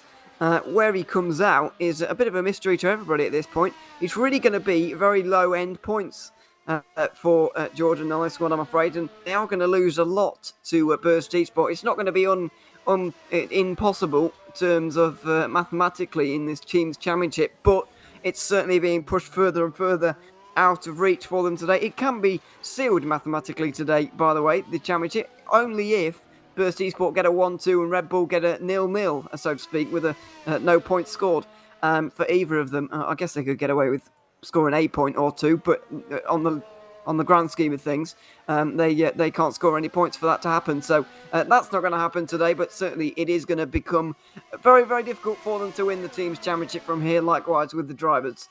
Yeah, it would need to be an 86-point lead from the Japanese Grand Prix over the next two races for Burst Simplexity Esports to win the championship today. I don't think they will do. At the moment, Jone Simičić is not set to crown himself as champion back-to-back years here at the Japanese Grand Prix. Like you said before, Peterbiliak's retirement from the race last year was what sealed the deal for Jone Simičić to become a double world champion. The third title, the crowning of that, will have to wait at least another couple of weeks, at least at the moment. Knock on wood, we've got 22 laps still to go of the Japanese Grand Prix. Dennis Jordan into the pit lane and drops down into those minor placings. Jeffrey Fournier also into the pit lane. We'll get a bit of a rough idea as to where Dennis Jordan's going to be running. And I'm sorry, Dennis Jordan fans, it's not good. No, it's not. It's not even a point scored at the moment. He's not even in the points. 8th place is looking increasingly like the best he can manage. And I think he's got one more set of softs after this. I'm not entirely sure, but he might not. Yeah, he does. Okay, so that is at least good news. But still, that's still really, really minimal points, 4 at most for them. So it looks like it may well be 19 for Red Bull and 43 the whole lot for Burst eSport, which means a 24-point gain and 69-point advantage going into the final 2 races of the season. That is fairly big when you consider it's a 43-point maximum for Burst eSport. It's going to need to be quite a big gain for Red Bull to even keep it alive in 2 weeks' time. Yeah, certainly is. A reminder that the championship last year, the top 3 teams were separated by 5 points. It was a really incredible run last year. We had that to focus on. Came down to 0 points for the championship and the team side of things. It was incredible stuff. Jeff Fournier, by the way, makes it another retirement on the day, just bailing from the Japanese Grand Prix. So we've got 6 retirements today with Fournier, Marocek, Schuch, Ivanov, Michaels and Kolochai. Dennis Jordan then will be the 11th and final car, which means that at least at the moment, if everyone were to finish the race from this point, only one person will not score points today, and you'd be very disappointed if that person ended up being you, wouldn't you? Yes, you'd be really disappointed, especially when you're 4th in the championship, and most of it has been because of his own doing. He's undone his own race here, Dennis Jordan, really, with that jump start. Well, I say jump start, that makes it sound like really quite bad. It was just he just rolled out of his grid box going down while the lights were on, and it was not his finest moment certainly. So he'll be very, very disappointed with how it's gone. Really, really disappointed. Obviously, he wouldn't have been expected to be in Drivers' Championship contention. That's going to go after today, certainly. But for his team, for the team's championship. 45 points is still really quite hanging in the balance with 3 rounds to go. And, he's going to be bitterly disappointed with not the fact that he's lost it, I don't think. Well, they haven't lost it yet, but, not the fact that they have got such a big margin, but the fact that it was in his hands and he squandered the opportunity rather than, you could say, Burst Esports been the better team and whatever, they've won it fair and square, but Jordan's going to be disappointed with how that's taken place today. Not the fact that it has, it's just the fact that it was such a silly error to make so early on in the race. Well, obviously say with Dennis Jordan as Danny Kish and Danny van der Neet are going to battle it out for 9th position at present, and the Zancho Simsport driver will try and swing it around the outside of the Netrex man, and Janis Brakshock not that far ahead of this, regaining his form to try and score some points here at the Japanese Grand Prix and regain the consistency of a point-scoring driver that we know Brakshock is. When it comes to Dennis Jordan, of the 2 seasons that he's done in the Formula SimRacing World Championship, and also he did a race back in 2019 for Reg Esports, the Hungarian Grand Prix. A driver that has been inside the points every single time except 2. That was the Malaysian Grand Prix with that disconnection for Evolution Motorsports, if you remember all the way back to the opening round of the 2020 season, and the German Grand Prix earlier this season, where I think it was a poor qualifying and just a lack of consistency, and I think a bit of an experimentation on strategy as well that day, the 3rd round of the season, whilst they were all trying to get to grips with this 2021 Formula SimRacing World Championship car. From that point on, it's been a 3rd, a 2nd, a 7th, a 1st, a 9th and a 1st. Now, the thing is from that is that, of course, the 3rd and the 2nd, this is just me trying to find some form of consistency in it. The point is that he's been 2nd, so a podium, then outside, then lower end of the points. A win, then lower end of the points. A win, where is he today? Lower end of the points. And it's kind of seemed like there is this vibe, so maybe you'll have to try and tackle the Malaysian Grand Prix where disappointment really set in last year. Yeah, I mean, yeah, you're absolutely right on the consistency thing. If you put it in a graph, it would look like a shark's teeth, to be honest, because he's up and down all the time with what you say there. And, he would have had some bad luck so far this season. There will definitely have been some bad luck involved in there somewhere. But at some point, we're establishing a trend right now. It's not just, bad luck. And certainly today, not bad luck. It's just, a small mistake. And it's fine margins in this business. And, one of those fine margins certainly cost him today. So, it's very unfortunate, but I guess he can only have himself to blame here today. His recovery hasn't been bad, but he did make that mistake up at Dunlop a few laps before the pit stops, let's not forget, and that's put him back into this fight again. And he might well struggle to get 8th place at the moment. He's going to have to do a lot of overtaking at a circuit where it's been proven to be fairly difficult. It's just not been a good day. Jordan will want to be forgetting this one fairly quickly, you'd imagine. And we'll see how he can bounce back from it in 2 weeks' time. But not only has he not as he made that mistake, he's not really been able to fight his way through the order with too much pace throughout the race either. So it's just been overall disappointing. It's one of those things of, it just shows how close it is in the World Championship. I mean, it's so tight on times and stuff. And when you do make I wouldn't say it's a minor mistake, but when you do drop down the order courtesy of a drive-through penalty or that mistake at Dunlop or mistakes in general, to fight back through the field, it's not as if you're just going to lock into the rear of someone, fire past them, and then just wake way up the order position by position and still rescue a top 5. We're not in that era anymore. Everyone is so competitive and so fast and feisty. You could see any of these drivers, if they have that random good qualifying that gets them up onto one of the front 2 rows, they will battle it out for a podium. I mean, example of that is Robin Panzer, who is a driver who's not had the greatest of form this season. You were saying that, his last podium was in 2019, was 2 years ago nearly to the day. And yet here he is in 4th spot on pace, right up there and battling and looking like he belongs in this spot. Colin Spork, a driver new to the FSR World Championship this season, is another driver who's come into this. He's had a podium this season and he has looked like he belongs at the front end. It's so tight. Yeah, it absolutely is. And qualifying, we've said it so many times so far this season, has been so important in the races. Because it's firstly so close, so any kind of disadvantage is going to really hurt you. but also the fact that it's been fairly difficult to overtake. Obviously, we've removed DRS from this season. We've had it for quite a few years now. It's been finally removed from the World Championship, which has made things a little bit more tricky, and that can't be helping things. But it makes the racing a little bit more.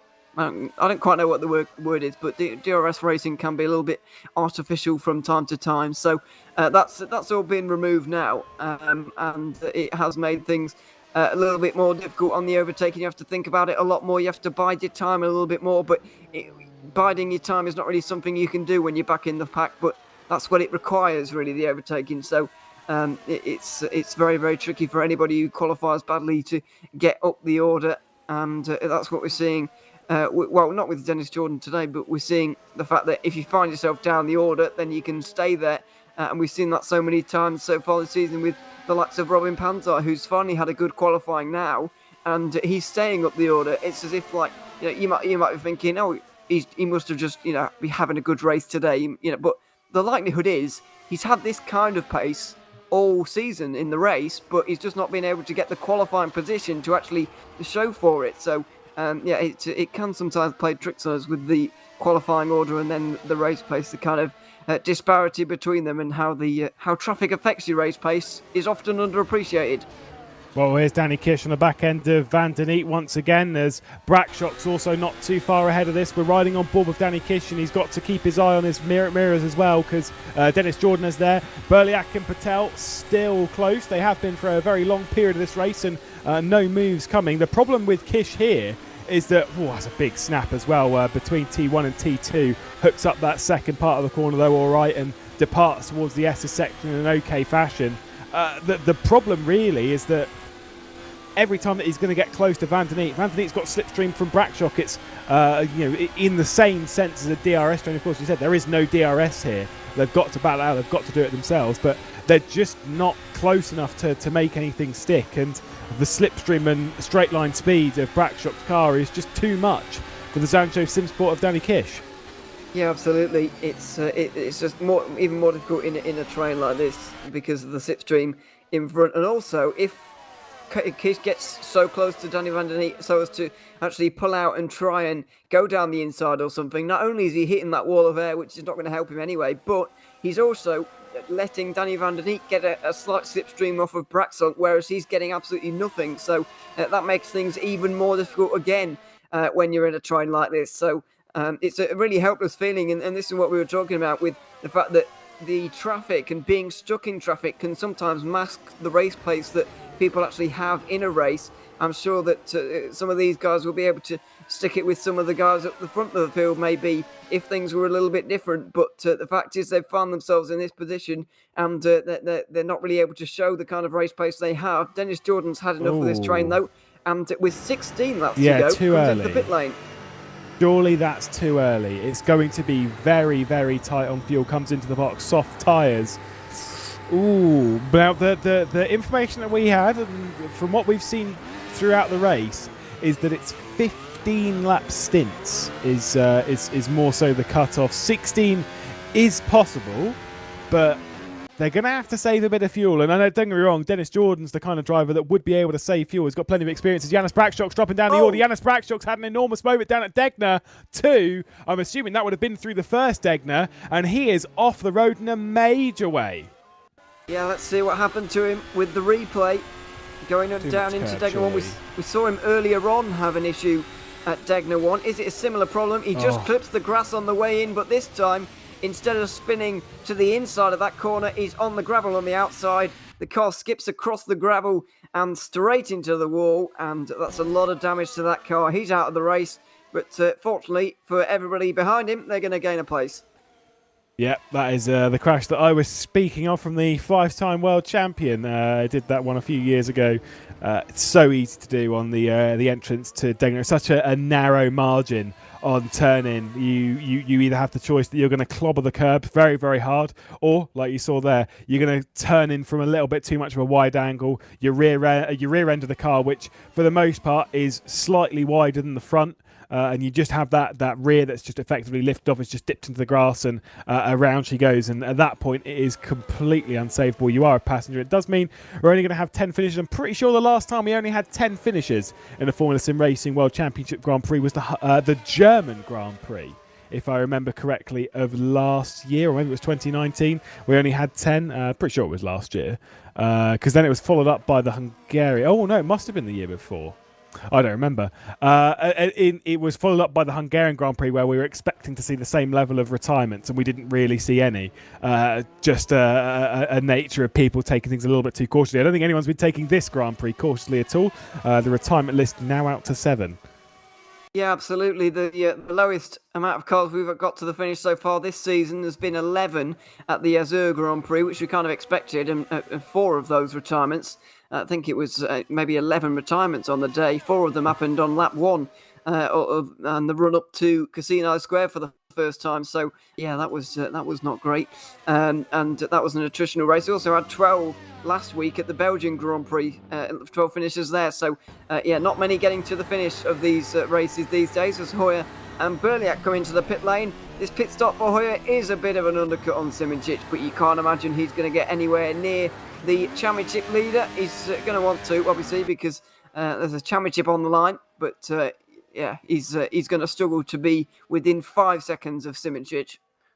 Yeah, I think I've commentated on Jene Simoncic a lot, and a lot in the Formula Sim Racing World Championship in his championship years. These last three seasons, and even then before it, I've seen Simoncic race a lot.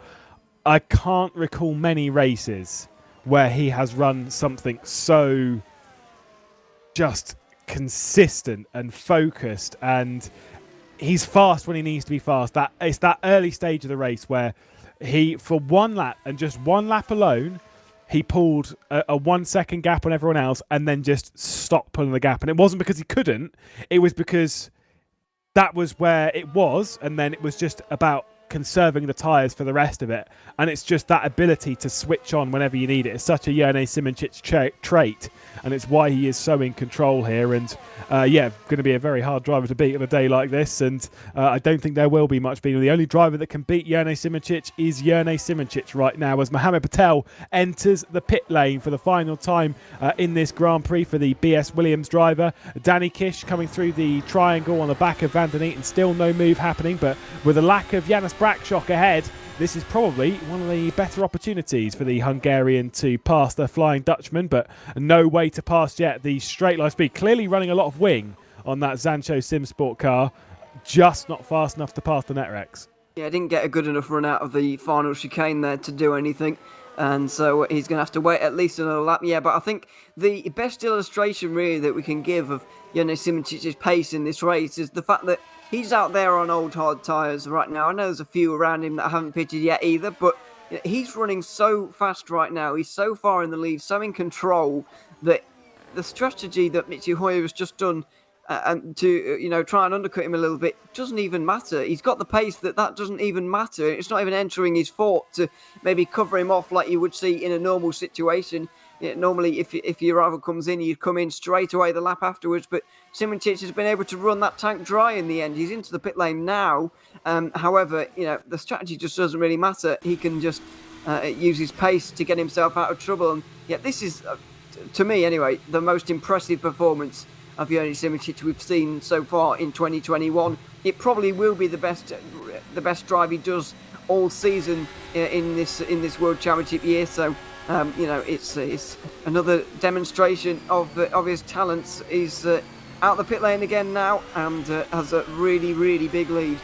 Well, Danny Kish in the pit lane straight behind Van der Neat, Colin Spork, Panzar Siebel also into the pit lane, all for their final stops in this Grand Prix. So picking up the final moments of the race, Kish into the box, and you've got to make sure you don't miss your box in the final moments of this race. It's so easy to do as Mohamed Patel and Petr Berliak work their way past. Patel's passed Berliak, hasn't he?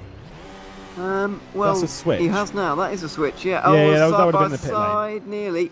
Danny Van der Neat just gets in front of Kish. That'll be the battle for ninth. Dennis Jordan has undercut them wildly, and you can imagine that Kish is going to get through fairly easily, actually, in the end, on that Danny Van Der Neat car because he's got the hard tyres on. But yeah, you're right. I think Patel must have come in a lap earlier or something because he has jumped his teammate indeed. Yeah, well, I mean, that's just, I think the difference on fuel, he's been sat behind his teammate for a very long time, was able just to save fuel and maybe a bit of the undercut and getting some clean air. Of course, they can't pit at different times. They're all on the in the same boxes in FSR. So, fair enough, is what it is. For this lot, and it's interesting to see Patel's risen up the order like this at a circuit which is so hard to overtake at, and he's in contention for a top 5. This is the Patel that we were seeing at the end of 2020. This is the driver that we were more expecting to see from the start of this season. We were saying this is a bit of a turn of form for Patel, and to be honest, 4th place isn't necessarily out of reach. He's on the soft tyres. Oh, that's a big catch. That is a big catch. Yeah, it was indeed. And he's not going to be able to get a move done in his turn 1, I wouldn't imagine, because of that moment. But still, at least he's still going here on the road. But yeah, you're right. This is much more like what we're used to seeing from Patel. It's much more like what we hoped to see at the start of the season, and he's doing a fantastic job at the moment. Might even be able to get a top 5 now. I couldn't remember this, but Cam has reminded us that he qualified on the hard compound tyres, so he's used 3 sets of softs in this race. Now, I can't remember anybody who started on the hards finishing inside of the top 5. I think this might be the best performance of anybody who's actually qualified on the hard tyres. Normally, it puts you so deep in the pack, and as we were talking about earlier on, the track position really limits what you can manage in terms of your actual race finish. However, Patel has been able to kind of defy those laws of physics and get up the order either way, and probably put in the best performance of anyone who's started on the hard tyres this year. Yeah, I mean, it's really is a sensational effort at the moment from Mohamed Patel. I've said before, he's the BS side of the BS Williams team. Peterbiliak obviously being the Williams side of that outfit, and Mu, who's obviously a previous world champion in 2017, knows how to get things done, and winning the Brazilian Grand Prix last year. I think, with this slight turn of form towards the end of the season, might well be eyeing that up. And Colin Sport knows that Patel's getting close. Instantly defensive. It was a proactive move to put him down towards the wall, and Patel not able to make a move. No, not for the moment. Just a bit of a breaking of the slipstream, and that might have been enough, really, in the end, to keep him behind as Danny Kidd tries to get through on Danny Van Der Neat. But it's a great run from the Netrex car. Great traction out of the chicane. But is it going to be enough slipstream for the Hungarian? But not enough. Van Der Neat defends into turn 1. A little bit of a strange line, but it was enough to hold on in the end anyway. Patel still not able to get through on Spork, of course. We've just run through Degner 2 up towards the hairpin, where we've not seen a move all day, and this is why they're just not close enough. The dirty air pushed off a little bit through Degner 1 and Degner 2 is too much for them to get close enough, but if you get a decent drive of the hairpin, it could open your door into Spoon. Remember that Morocek did get alongside Jeff Fournier into this bit, but obviously an enormous difference on tyre compound at that point, consideration of tyre life. Davin Morocek was fresh onto those tyres at that point of the race. I'm sure there'll be a conversation already happened between those two, and a bit of a post-race fisticuffs that we've seen time and time again in sim racing. This is Mohamed Patel's best opportunity to go through right now. He's close in the Casio Triangle. He's going to send it in the Casio Triangle. Not able to do it. Not just yet.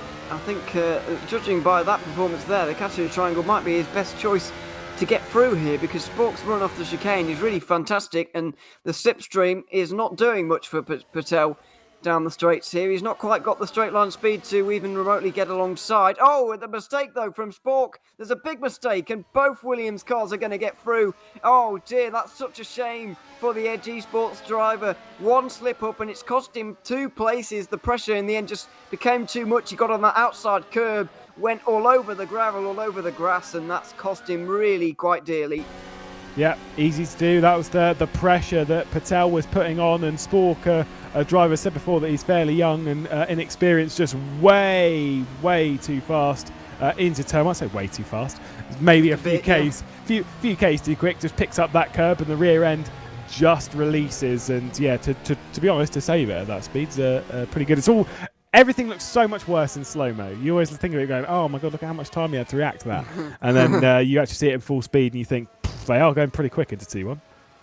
Yeah, exactly. It's like when you watch. And we're going a bit off topic here, but it's like when you're watching a football and you see a tackle and you see that like somebody's leg getting bent a strange way. You think it's not quite.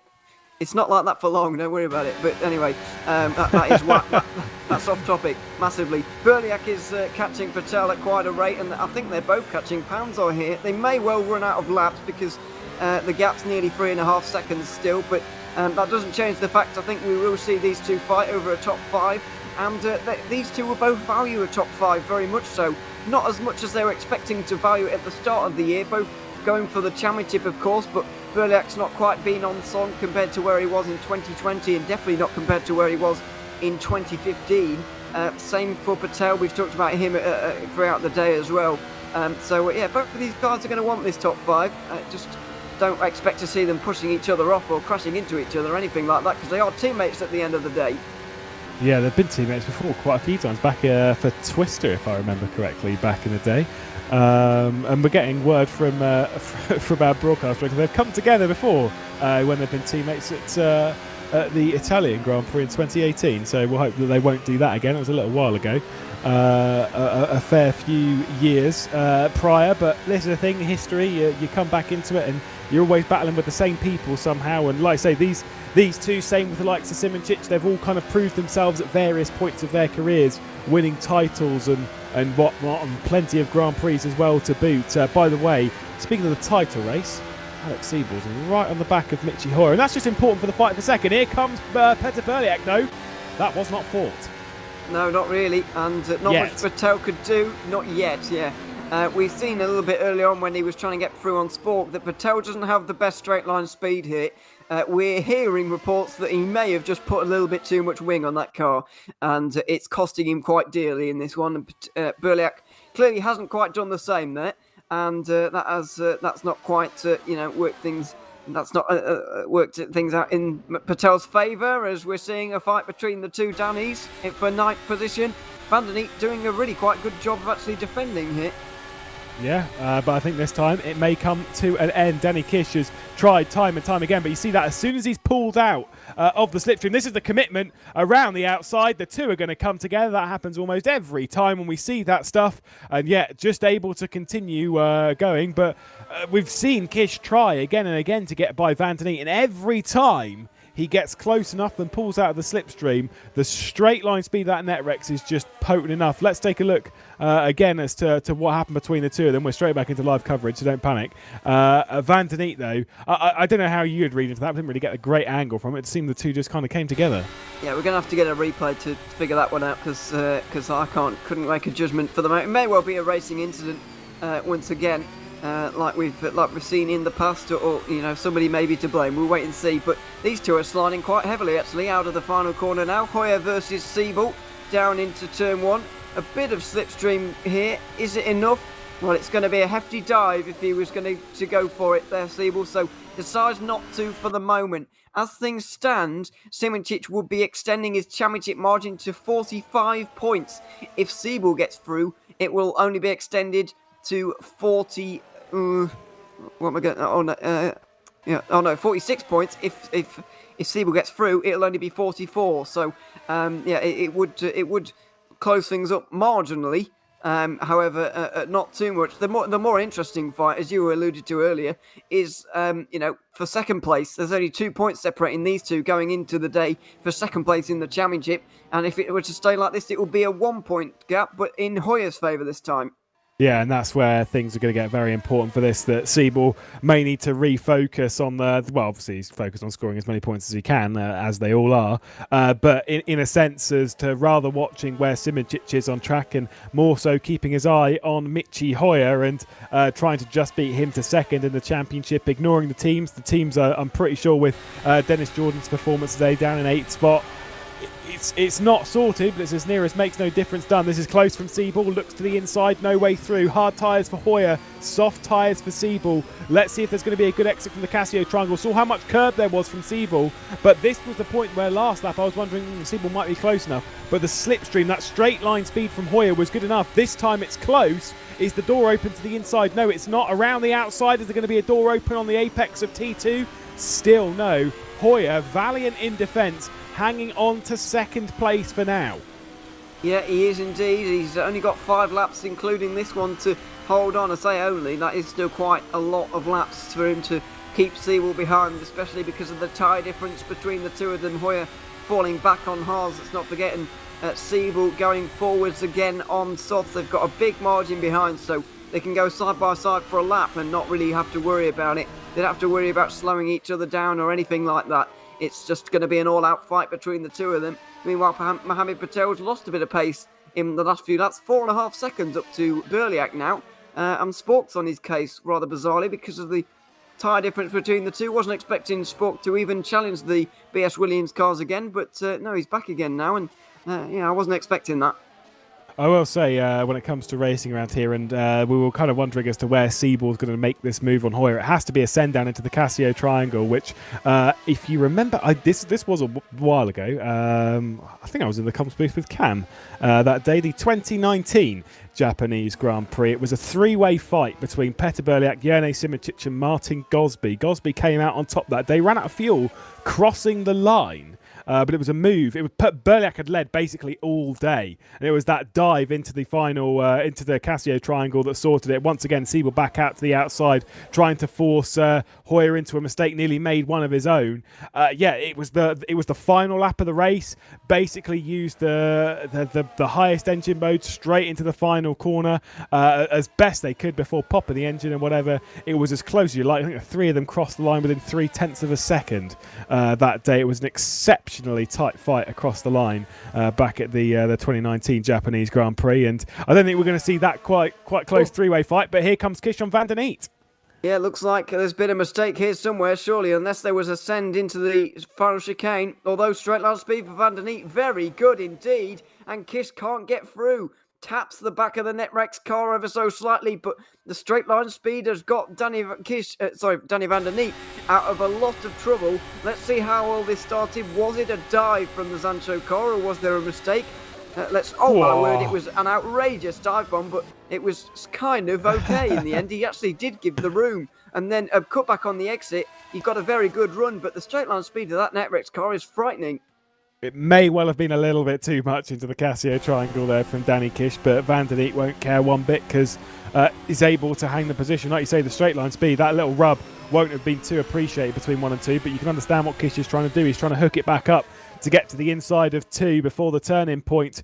There is not long left to go and not many more opportunities left on the table here in the Japanese Grand Prix as Alex Siebel's trying to keep close to Michi Hoyer.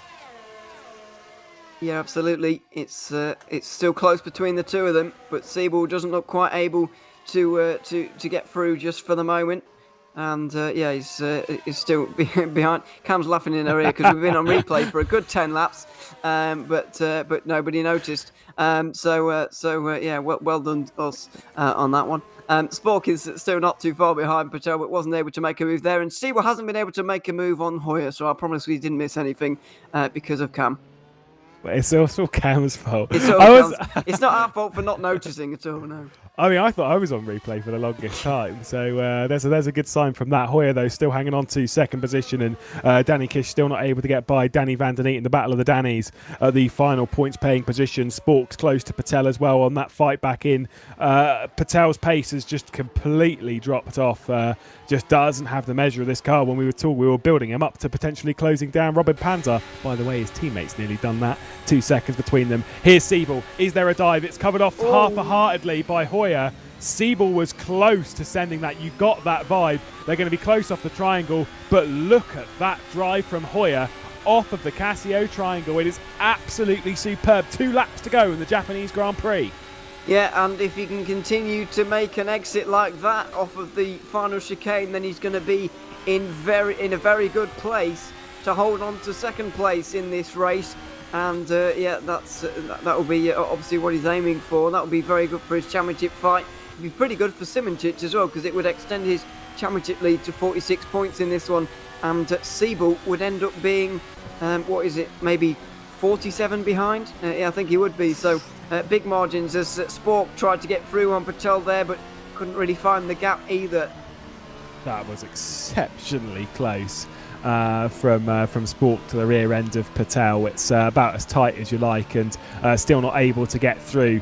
Like I say, my biggest shock here is how much Patel is struggling on pace right now. He's being attacked by a hard tyre runner. Dennis Jordan's not even that far back, and yes, there is not very long left to go in the race. It's a lap and a half from this point, but I'm not going to rule Jordan out. Here comes Siebel, 130R. Is there going to be a dive into the triangle this time? Surely there has to be. Yeah, there's got to be, because there's not going to be any more opportunities. They're running out anyway. Outside line, big squeeze, but racing room given between the two. Little bit of contact, and Hoyer's going to be fine into turn one, I would expect, on this occasion again. He just hit that curve on the inside and pushed Siebel a little bit out wide, which gave him a very narrow left-hander. But his run was still actually fairly decent, because Hoyer's wasn't great either. Round the outside for the Red Bull car. Can he make this work? Hoyer tries to push him out. They're still side by side going into the S's. Yeah, don't tell me you can't do it. Look at these two go. Mitchie Hoyer trying to hang on to second position, but this time it's Siebel on the preferred line. There's near contact between the two of them on every single occasion. But what a battle this is. You cannot tell me that corner is not an overtaking opportunity, because boy did they show. If you give room, it's the final lap of the Japanese Grand Prix. Even around the outside, apparently you can make it work, and after a long time of these two just being on their own and logging laps on their own, basically, they finally engaged themselves in a fight for the first time since lap one. These two have had very lonely races up until now, and finally it's all come to life very, very quickly on the very final lap. So we'll see if there's a dive into the final chicane, but of course they're all going to be in the wake of Juraj Simicic. Yeah, Simicic then coming down into the triangle. We'll see if Siebel will make a move once we've finished the race. But Simicic out of the final corner down the hill. We'll have to wait another few weeks for the championship to be sorted. But Simicic takes his third win of the season and 25th Grand Prix victory in his FSR World Championship career. Hoyer is going to leave the final corner. Well, we said last round that we'd only had 2 1-2s this season. Make that 3 as Hoyer grabs second on the day. And Alex Siebel just good enough for third. Our best result of the season, a P4 in a sensational drive. Berliak comes across the line with Patel, Spork and Dennis Jordan in this tight fight down to the triangle. Is there going to be a dive from Spork? No, not yet. And it looks like Patel might just hang on. Looks like he will. He dropped a long way back for his teammate in the end, and all the battling allowed Dennis Jordan to get back in on that fight for 6th place, but he wasn't able to get any more points.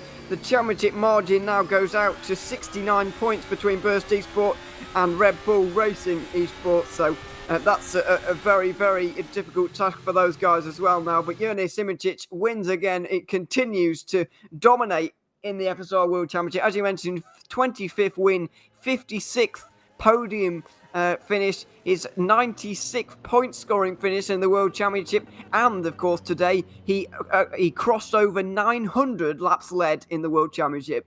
And really importantly, for anyone who's like, oh, is it the Grand Slam? Because obviously that's a pole position, fastest lap, every lap led, and the race win. No. He didn't set the fastest lap of the race. Just coming shy of that, Alex Siebel actually set the fastest lap of the race, of course, on soft tyres at the final moments. But I don't think he'll care one bit, because that's just a record and he can do without that. It's fine. Every single lap led then from Juraj Simicic. Burst Simplexity Esports take a 1-2 and a step towards the title in both championship races. Mitchie Hoyer in second, Alex Siebel in third. We'll catch up with them just in a few moments' time, with Robin Panzar, Petter Berliak rounding out the top 5. Mohamed Patel, Colin Spork putting on a decent effort towards the end there. Patel clearly struggling on pace, with Dennis Jordan down in 8th spot after that early drive-through penalty for jumping the start. Danny van den Eet in 9th, and then Danny Kish. That tight battle for them for the final points paying positions. Let's have a chat with Juraj Simicic, who joins us in the commentary booth now. I have commentated on Juraj Simicic a fair few times, and I've seen some pretty dominant races. Not many are quite like that. You looked so in control. Yeah, it was a bit of a surprise, to be honest. I mean, I know that I love Suzuka. Probably after bus stop at Spa was destroyed, now Suzuka is my best or my favorite track. And yeah, I mean, I started and then I saw I could pull away. I was pretty tight with Alex on the pace, but then I gradually managed to get confidence in Degners and use all the extra track that was available, and I always gained 2/10 to him there, and then I saw the gap is increasing, and from that onwards it was just well, plain sailing and just managing the strategy, and yeah, it was a fun race. How much preparation's gone into? We spoke last week about obviously the Monday of that race being the Formula Pro and having to focus a little bit more on that this week. Still a fair amount, I'm sure, but has there been a bit more focus on this? Has it been a bit more preparation, or is this just the joy of finding this circuit and balancing well with it? To me, it still makes sense to fight for the championship because, I mean, it's still Formula Sim Racing. It's got nice viewership. The prizes are nice. So, yeah, of course, I need to put at least some effort. But, well, for me, that meant yesterday I did installation laps, a hard stint, a soft stint. And then it was just 2 quali practices from then onwards. And today I joined half an hour before qualifying to warm up. So, yeah, that's all that we could afford for now. Because we have to test for the GT Pro BOP and of course Formula Pro, and those 2 are for now the most important series. So yeah, not perfect amount of testing for FSR, but it was just enough. Final question: just 2 Grand Prix this season have been won from someone outside of pole position. Does that put more of the focus on the build up into it? You said that you did a couple of quali stints and stuff. Is that more the focus, is to try and make sure that you nail quali?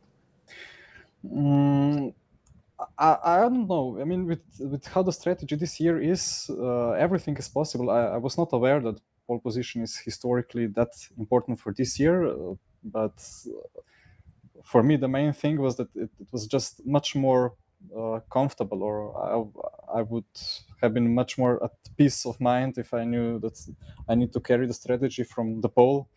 And yeah, you of course you lose a lot more by starting 5 positions back than having a bit worse strategy, so or race pace. So yeah, it was just mostly quali practice, and from pole position everything is possible. Well, congratulations to Yannick Simicic. Said 25th Grand Prix victory in the Formula Sim Racing World Championship. Well led over to his teammate. And I said it at the time, and I'll say it again. Who tells me that you cannot race side by side around this circuit? What a fantastic battle it was between Michi Hoyer and Alex Siebel in the final moments of the race. Michi, talk us through that battle. It was exceptional. It was a proper sweat. Like, I'm so done, probably. And yeah, the hardest fight, the hardest battle we had on track this year. The pressure from Alex was immense. Like, I knew the soft tire would be quicker. I knew the soft tire would have good traction. But seriously, when I saw he was gaining 1.5 seconds on me for the first 3 laps each, I was like, how the hell am I going to hold on? Like, really?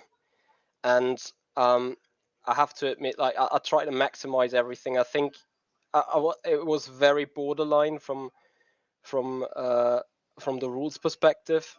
Probably we need to have a look into it again. So maybe personally done something too wrong with squeezing and stuff. But yeah, I mean, I just wanted to hold on. I just wanted to keep that second place so damn hard against all odds. And well, eventually I ended up there for now. Next Grand Prix is the Malaysian Grand Prix, and obviously very historic scenes last year when you took your first Formula Sim Racing World Championship Grand Prix. Would that be the right location to reignite your fight? Are you going to try and aim? I know obviously you're always aiming for the win, but is there a little bit extra motivation to take back-to-back Malaysian Grand Prix victories? Yeah, I mean, you think always past into the past, and a couple of tracks like today, Yanni loves Suzuka, and like literally there is Yanni magic every single Japanese Grand Prix that has been held at Suzuka, so it wasn't surprising to see him that up. Personally, I do appreciate Malaysia. It's one of my favorite tracks. It's going to be tricky with the bumps, but yeah, certainly I'm going to try and put some hope into some personal preference and a good build up to the race, and hope that Malaysia gives us a little bit of a of a mental bonus. Well, fantastic effort for second place for Michi Hoyer. And with that battle towards the end of the stages of the race, it takes two to tango. The other driver being Alex Siebel. Let's have your view on the end of the Japanese Grand Prix. It looked like a fantastic effort from my point of view, from the commentary booth, and everyone watching. We enjoyed that. Maybe less so to come up a position shy of what you were racing for, but still, was that at least enjoyable? Oh, and how much it was. I think it was like really by far the best battle I had over the last couple of years. I'm still smiling because it made so much fun. So the result in the end didn't matter. I thought once Michi pitted earlier in the first stint, I already thought, okay, it's done because it's pretty much impossible to overtake. Then I was a little bit frustrated throughout the race. I guess Michi was a bit faster. And yeah, well, in the end, it was so much fun. So I don't care. Congrats, Michi. Congrats, Yanni. I think I will watch it back a couple of times over the next months because, yeah, as said, it was an amazing battle. I guess really the best over the past five years, maybe. Well, smiles all round, and hopefully we're going to see a bit more of that. There's still 2 races to go this season, Alex, and the battle for second is separated now by just a single point. Obviously, Michi is still here, so he can still hear us. But I'm going to ask the question, can you beat him? Yes. But I guess Michi can beat me as well, so it's like from race to race, of course, as the last couple of races. I mean, it makes so much fun that after 18 minutes of racing, you are side by side literally in the last lap. And I guess it won't change in the next 2 races, so whatever will come out, I guess it will be an enjoyable end. Well, sensational battles and a sensational podium as well. Great to see another 1-2 this season, our 3rd of the season. This time the 2nd one for Burst. And of course, Alex Siebel joining him on the podium after that fantastic battle. And Ewan, let's talk about that battle. It doesn't get much better than that. We've seen people trying that a couple of times throughout the day, but never with that level of respect and never being that close. It was such a fantastic and thrilling battle to view. Yeah, it was great to watch, and I feel, especially because those two have been running on their own for so long, I feel like that they might have needed it a little bit as well to just keep them on their toes a little bit. I guess at the end of that race, it was absolutely fantastic to see them. Obviously, the stakes quite high between Siebel and Hoyer at the moment with that second place fight, which is probably going to go right down to the wire. And hopefully, it's filled with more battles like that because we'll be certainly enjoying them if it does indeed happen. Because today's was good. We'll see about the next couple of races, but it's going to go down to the wire certainly. Well, the championship race is still technically on. Jane Simicic has not been crowned here today, just coming up a few points short of that, but I think we might see that crowning happening next round. It's obviously very tight, and there's still a couple more races to go. 50 more points up for grabs. Michi Hoyer and Alex Siebel, that battle for second position, as I alluded to, a single point between them, 135 that Hoyer has, plays Siebel's 134. Dennis Jordan, after the jump start and running down the order, he's in 4th spot, still hanging on to 4th spot, still managed to recover to 4 points. But obviously will be exceptionally disappointed with that. The team's championship for Red Bull Racing eSports is going to become very difficult, and Petr Berliak with a top 5 finish scores himself an extra 10 points and pulls himself clear of Janis Brakschok, nearly sorting out that battle before we've headed even into the final couple of races. 0 points for Janis Brakschok for the 2nd consecutive race. Don't see that too often. That, though, is going to wrap us up here for the Japanese Grand Prix. Remember that we're back on the 8th of August for the Malaysian Grand Prix, and then rounding out the season at the Brazilian Grand Prix. And trust me, those 2 races will be exceptional. If last year is anything to go by, it was so tight in both of those. The Malaysian Grand Prix, I'm pretty sure we worked it out, it was the closest finish in FSR history between Jane Simicic and Michi Hoyer, as tight as you like. Until then, though, thank you very much from all of us here in the FSR commentary booth. I've been Lewis McGlade, Ewan O'Leary alongside Cam Rodger, pulling all the cameras for you, and of course all our sponsors, Masita Esports, 3D Wrap, SimLab and The Race. Until next time, though, bye-bye.